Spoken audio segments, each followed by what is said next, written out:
सिद्धाणं नमो हरियाणं नमो विजायाणं नमो लुये सौवसागुणं ऐसो पंच नमो यारो सौ पावपेणाशनो मंगलाणं च सुव्वेसिं परमं हवै मंगलम परमं हवै मंगलम। बोले महावीर भगवान की। हाथ को सिलाते हुए आचार्य सियाती सागर जी महाराज की, परमुज आचार्य श्री महावीर कीर्ति महाराज की, परमुज आचार्य श्री विमल सागर जी महाराज की, परमुज सन्मति सागर जी महाराज की, परमुज सुनील सागर जी महाराज की। तो आज के मंगल क्षण उत्तम क्षमामणि का एक पवित्र मंगल त्योहार हम सुनते हैं। ऐसा कभी भी नहीं होता है कि परिवार के हर एक मेंबर की हर एक वर्षगांठ, ऐसा कभी भी नहीं होता है कि परिवार के हर एक मेंबर की सारी वर्षगांठें एक ही दिन पर आ जाए। और ऐसा कभी भी नहीं होता है कि साल भर में जो दुनिया भर के त्योहार आते वो सारे त्योहार एक ही दिन पे आ जाए। और ऐसा कभी भी नहीं होता है कि सारे धर्मों के, सारे संप्रदायों के, न हुआ था न हो पाएगा कि सारे धर्मों के, सारे संप्रदायों के, दुनिया के हर एक इंसान की हर एनिवर्सरी एक साथ एक दिन आ जाए। और जितनी खुशी उस दिन होगी दुनिया को, धरती को, उससे भी ज्यादा खुशी तब होगी इंसान को जब इंसान क्षमावाणी के त्योहार को दिल से मनाना सीख जाएगा। और जब क्षमावाणी जब दिल की गहराइयों से जब निकलना शुरू हो जाया करती है तब जीवन सुंदर सुहाना हो जाया करता है। जब घर में परिवार में जब झगड़े होते हैं, जब घर परिवार में झगड़े होते हैं तो कोई पड़ोसी समझाने को आता है उन जवान बहू बेटियों को, उन जवान पति पत्नी को, उन जवान बहू बेटे को समझाने आता है। क्या क्या समझाता है? अजी क्यों झगड़ा करते हो, भूल जाओ ना, माफ कर दो ना। अब जो समझाने वाला उससे पूछो आप कितना भूले हो। आप सलाह दे रहे हो कि भूल जाओ, क्षमा कर दो, माफ कर दो, तो आपने कितना माफ किया है? आपके दिल के अंदर कितने प्रेम की भावना पैदा हुई है? तो पिछले दिनों कुछ विधियां मैंने सिखाई है आपको कैसे क्षमा को धारण जीवन में किया जाता है। कुछ ऐसी चीजें होती है जो इंसान को जिंदगी में आगे नहीं बढ़ने देती है। मनोविज्ञान जो बोलता है आपके जीवन में घटी हर एक घटना, आपके जीवन में घटने वाली हर एक घटना उसकी जड़ होती, जड़ कहां पर होती है? उसकी जड़ होती है आपके भूतकाल के अंदर। बचपन में जब मम्मी पापा ने डांटा था, मारा था, टीचर ने डांटा था, मारा था, कभी टीचर ने खड़ा कर दिया था क्लास के अंदर, कई बच्चों ने पेंसिल शार्पनर चोर लिया था। बचपन में जो जो घटनाएं घटी उस समय जो परसेप्शन था, उस समय जो सोच थी, उस समय कितना दुख आपने जीवन में झेला। कितना अरब खरबपति का बच्चा हो, गारंटी से बचपन में दिमाग तो इतना होता नहीं है, बुद्धि इतनी परिपक्व होती नहीं है। तो बचपन में जो बच्चा, एक दो घटना तो घटती है, एक दो क्या हजारों घटनाएं घटती है। जब धरती पर पैदा हुए तो नर्स ने एक तमाचा मारा था ताकि रोने लगे। तमाचा पड़ने से लाइफ की शुरुआत हुई है, रोने से जीवन की शुरुआत हुई है। अब क्षमा के अमृत धारण करना है हमें। और वो जो आंसू जो पैदा होते समय निकले थे वो आंसू अब दोबारा ना निकले। कोई शायर लिखता है कि शायर ने लिखा है, इस बस्ती में मेरे आंसुओं को कौन पोंछेगा, जिसका देखो उसका रुमाल गीला दिखाई देता है। तो आंसू निकल रहे होते हैं, किसी के आंसू दिख जाते हैं, किसी के आंसू छुपे हुए होते हैं। कि गुस्सा करता है, भड़क जाता है, लोग पकड़ लेते हैं।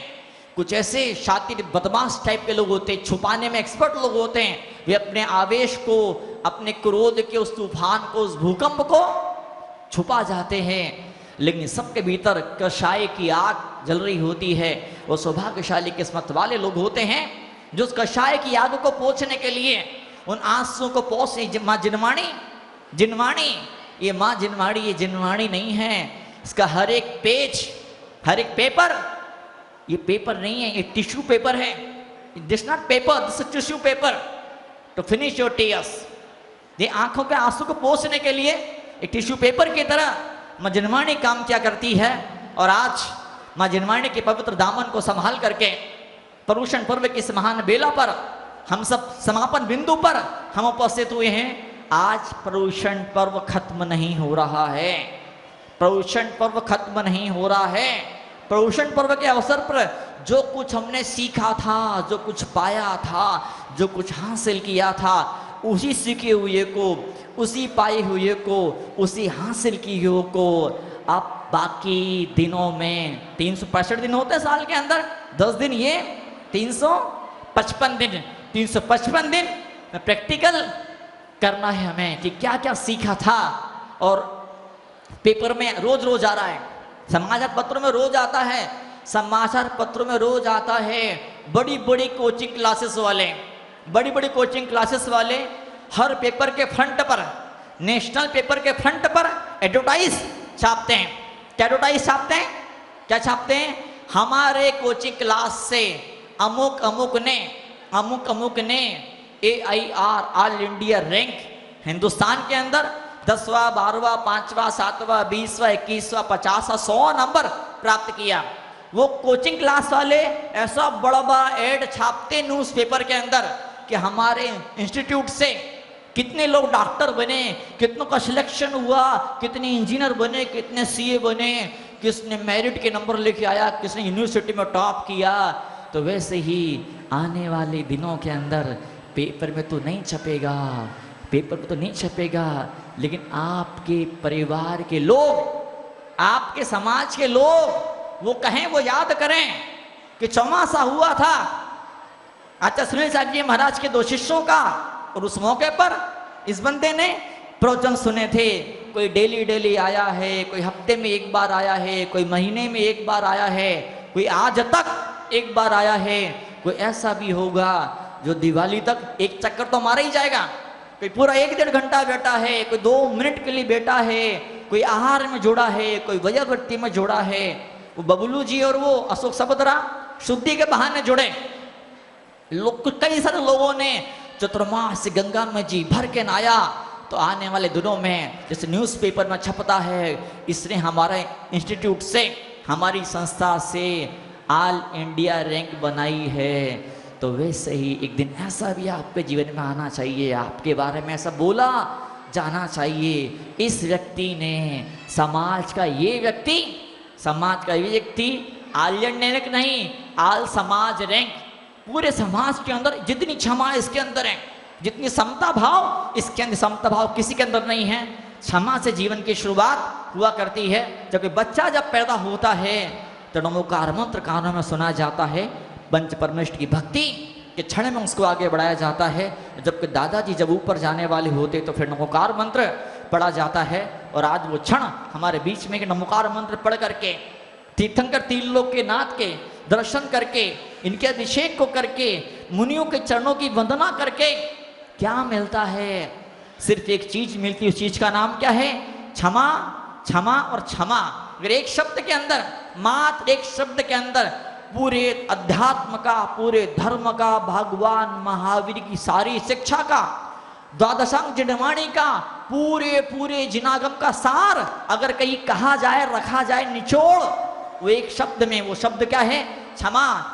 क्षमा लिखते हैं जब हिंदी में क्षमा शब्द लिखते हैं, छ छत्री का और म में की मात्रा।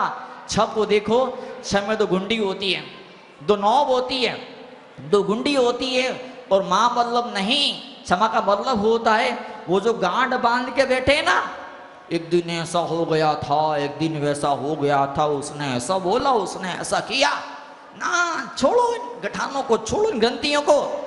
मुनि का नाम होता निर्ग्रंथ। मुनि जीवन भर के लिए कहीं कोई गांठ बांध के नहीं फिरते हैं। तो आज वो क्षण है हमारे बीच में क्षमा मारने के माध्यम से। और आपने प्रतिक्रिया भी किया, 14 का प्रतिक्रिया भी किया, क्षमा करें। साथ में महिला पढ़ती ना आलोचना पाठ, वो प्रतिक्रिया का रूप हुआ करता है। तो एक ऐसे मुनि, 2 मुनि महाराज चौमासे से ठीक एक दिन पहले, बहुत दूर कहीं चौमासा था उनका, ठीक एक दिन पहले साथ के जो मुनिराज थे बहुत ज्यादा वो अस्वस्थ हो गए। और उसी दौरान उनका समाधि मरण भी हो गया। अब जो दूसरे मुनि महाराज थे, वे बड़े तपस्वी, बड़े ज्ञानी धानी थे। तो वो अकेले बचे चौमासे के लिए। अब क्या किया जाए? चौमासा उनका समाज, अब क्या करें? जो बड़ी समाज थी बुलाने को तैयार नहीं थी, तो वो जैसे तैसे अर्जेंट में एक नियम है जैन धर्म का, जैन समाज का, चौमासे की स्थापना हो जाने के 4-5 दिन बाद भी जो विशेष परिस्थिति के अंदर महाराज जी विहार कर सकते हैं। विशेष परिस्थिति के अंदर गुरु पूर्णिमा के 4-5 दिन बाद तक भी मुनि महाराज कभी विहार कर सकते। चौमासे की स्थापना के लिए इस गांव में पहुंचे जहां मात्र 8-10 परिवार ही थे। महाराज जी ने प्रेरणा दी कि भाई चौमासा का टाइम है, मैं कहाँ जाऊं मैं अब, तो आप तो ठीक है मैं चौमासा, लेकिन शर्त मेरी एक रहेगी, आपको डेली आना पड़ेगा। लोगों ने शर्त रख दी, महाराज बिजनेस वाले, धंधे वाले, रुपया पैसा कमाते, परिवार गृहस्थी लेकर बैठे, रोज नहीं आ पाएंगे। मान के कोई बात नहीं, 10 दिन आना। बोले ठीक है 10 दिन आएंगे। अब जो 10वां दिन था प्रभूषण पर्व का, 14 का दिन था, महाराज जी ने कहा आज शाम को प्रतिक्रमण होगा। क्या होगा? श्रावक बोले महाराज हम तो ढढ़क्कन के, हम तो बिल्कुल अज्ञानी, हम तो जानते नहीं प्रतिक्रमण क्या चीज होती है, हम नहीं जानते प्रतिक्रमण क्या चीज। बोले नहीं, जैसा मैं करूं वैसा तुम करते रहना, जैसा मैं बोलूं वैसे तुम बोलते रहना। अब मुनि महाराज और वो जो 8-10 परिवार के, जो 10 परिवार के समझो कि 15-20 मेंबर, बड़े बड़े बच्चे तो खैर धूम मस्ती में, वो जो एक 20 के मेंबर, बड़े बड़े मेंबर बैठ गए और प्रतिक्रमण की शुरुआत हुई। महाराज जी खड़े हुए, पूर्व दिशा में जितने भी अरंत सिद्धाचार्य उपाध्याय सर्व साधु जिंदन नागम मंजन चित्तालय, उनको मेरा नमस्तु नमस्कार। दक्षिण दिशा में, पश्चिम में, उत्तर में दिग्वंदना करें। फिर प्रतिक्रमण शुरू किया। पापीटेन दुरात्मना जड़ दिया माया बिना लो बिना। प्रतिक्रमण आगे बढ़ता, प्रतिक्रमण कम्मा में सब जीवाणा सव्वे जीवा कमंतु में। और जो समापन का बिंदु जब आता प्रतिक्रमण का, क्या आता है? प्रथमं करणं चरणं द्रव्यं नमः। जब समापन का बिंदु आता है, जब प्रतिक्रमण खत्म होने वाला था, प्रतिक्रमण खत्म हुआ, महाराज जी फिर से खड़े हुए, चारों दिशाओं में वंदना करी, चारों दिशाओं के अंदर वंदना करी, भगवान की, तीन लोकनाथ की वंदना करी। और महाराज जी को बीमारी थी। क्या बीमारी थी? मिर्गी के दौरे आते थे, मिर्गी के। जैसे महाराज जी खड़े हुए, उत्तर दिशा में जब अंतिम वंदना चल रही थी, जैसे महाराज जी खड़े हुए एकदम से मिर्गी का दौरा आ गया और महाराज जी धड़ाम करके गिर पड़े और हाथ को ऐसे से करना शुरू किया। आप जानते हैं जब मिर्गी का दौरा पड़ता है तो कैसे फिट फिट है ना, पैर पटकने लगे। और सावक को लगा ये भी कोई विधि होती होगी, तो साहब को उससे धड़ाम से तो नहीं गिरा गया, सावक गिरे और महाराज जी ऐसे से करे, शावक भी ऐसे से करे, महाराज जी टांग ऐसी पटके, शावक भी टांग ऐसी पटके, और कुल बुला के 5-7 मिनट ये सब कुछ चला। और जैसे महाराज जी को होश आया, उनको मालूम ही नहीं कि मुझे क्या हुआ था। उनने फिर बकायदा अपना जो लास्ट की भक्ति होती है, सब क्षमा भाव, वो सारी चीजें हुई। और जब सावक घर जाने लगे, दादाजी वापस लौटे, महाराज जी प्रायश्चित दीजिए। बोले काय का प्रायश्चित? बोले आपने कहा था कि जैसा मैं करूं वैसा वैसा तुम करते रहना। तो महाराज जी जैसा किया हमने वैसा वैसा किया, आपकी हर एक चीज को कॉपी के पर महाराज जी आपके मुंह से झाग निकल रहा था और मैं झाग नहीं निकाल पाया।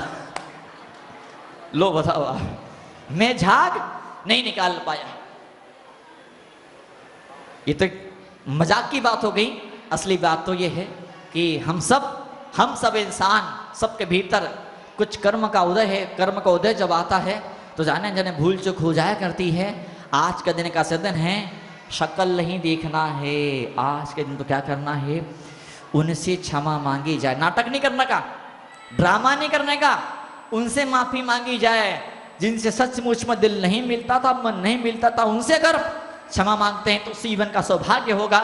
मुझे बहुत खुशी है, तलवंडी मैं चातुर्मास करके, और मैं समझता हूँ कि बाकी दिनों तो लोग थोड़े कम आ पाते थे, कुछ तो ऐसे मौके होते हैं जब लोगों को ऐसा लगता है कि हम जैन हैं, हमारा प्रभूषण पर्व चल रहा है, हमारे मुनि महाराज बैठे हुए हैं, उस मौके पर यहाँ पर आ जाया करते हैं।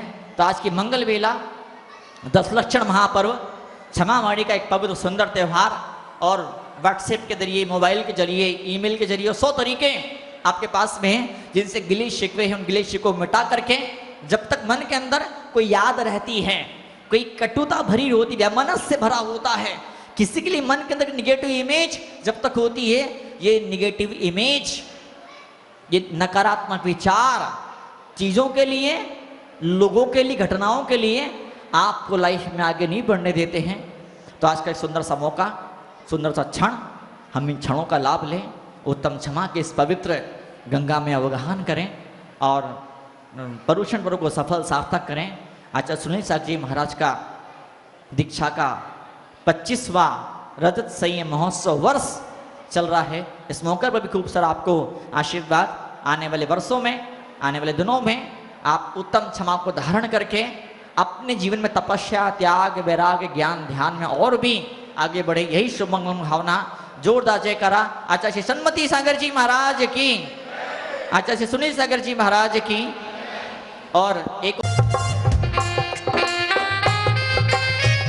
हमारे इस आयोजन में आज उनकी गरिमा में उपस्थिति ने हमारे इस कार्यक्रम की गरिमा को बढ़ा दिया है। तो ऐसे आदरणीय श्री अध्यक्ष श्री महावीर दिगंबर जैन मंदिर समिति पधारे, श्री रविंद्र जी लोहाड़िया महामंत्री साहब पधारे, स्वागतम स्वागतम, श्री अशोक जी पहाड़िया अध्यक्ष चतुर्मास समिति पधारे, श्री राजेश जी मंगलम महामंत्री चतुर्मास समिति पधारे, हमारे तलवंडी मंदिर समिति के पूर्व अध्यक्ष श्रीमान सुरेश जी चांदवाड़ साहब पधारे। और हमारे आज के, और इतना ही नहीं, आप जब को पधारे थे तो पूज्य मुनिश्री ने भी आप दोनों के प्रेम व वात्सल्यता को कृष्ण व सुदामा की जोड़ी से उद्बोधित किया था। तो ऐसे हमारे समाज के कर्मठ राकेश जी मड़िया का हम स्वागत अभिनंदन करना चाहेंगे। तो मैं समिति के अध्यक्ष समस्या की, और इतना ही नहीं, आप महिला मंडल की यशस्वी अध्यक्षा के पद पर भी सुशोभित होती हैं। आइए, सकल दिगंबर जैन समाज महिला मंडल